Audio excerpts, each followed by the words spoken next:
Hi, and welcome to the 5 Dimensions of God's Restoration Power series. My name is Andre Van Roy. I'll be your host and your teacher for this series. I'm also the author of the book, 5 Dimensions of God Restoration Power.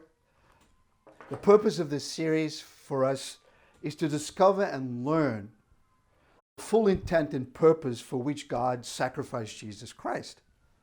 At the completion of this study, we intend that you have the following. There's 3 things we are really interested in having you understand from this series. Is we want you to have a solid biblical foundation on which you can build or rebuild every area of your life.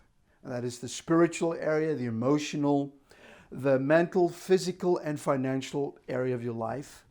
And we'd love for you to become a mature and overcoming disciple of Jesus Christ through effective application of the principles found in God's Word, and the ability for you to effectively share these foundational principles with others and to lead them to a more complete understanding of who and what Jesus Christ really is.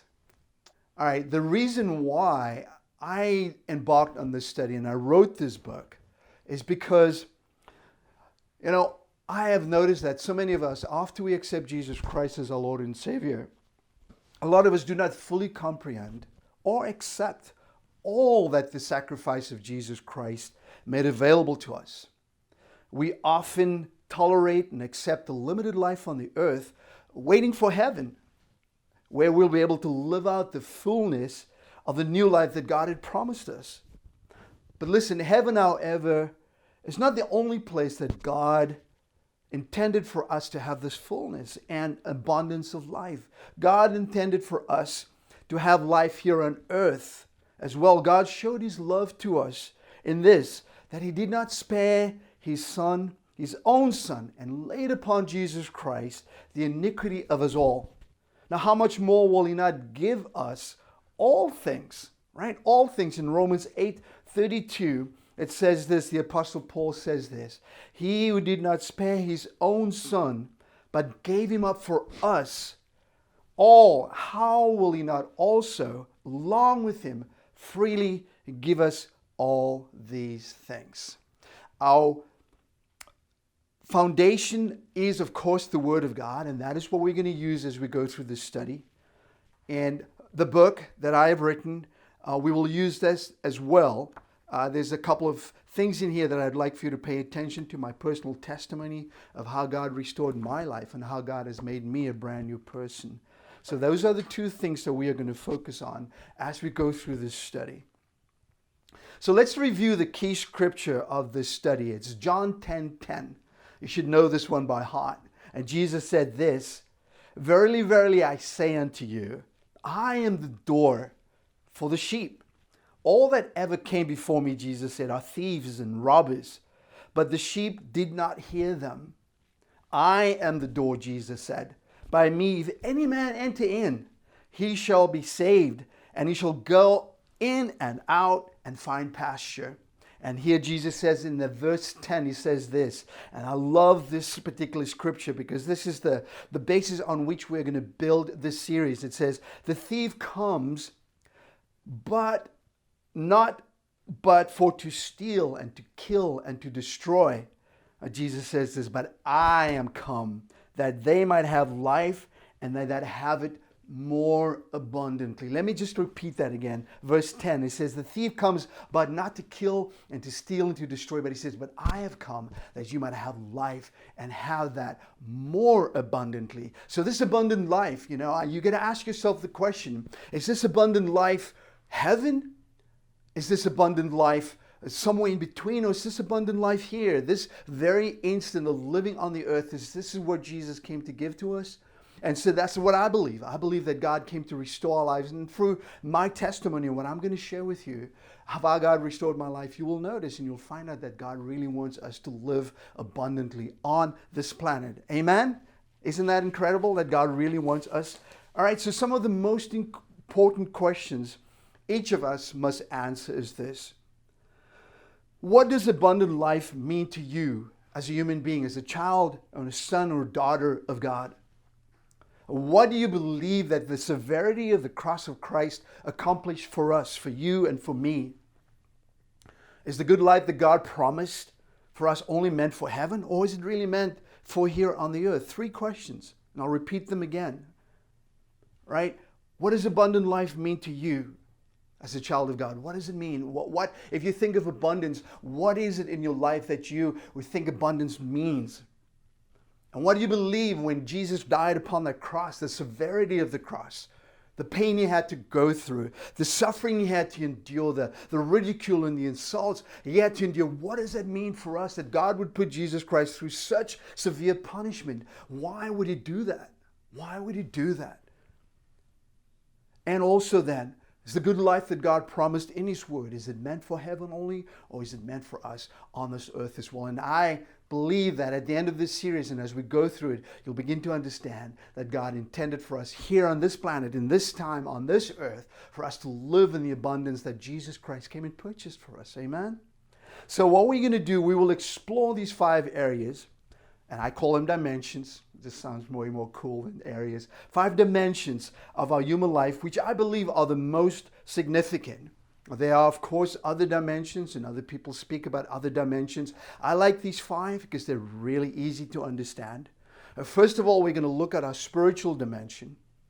And then we're going to look at the emotional, our heart, the seat of our emotions. We're going to look at that dimension. And then we're going to look at the mental dimension, our minds. What does the Word of God say about our minds and the abundance we can have in our minds?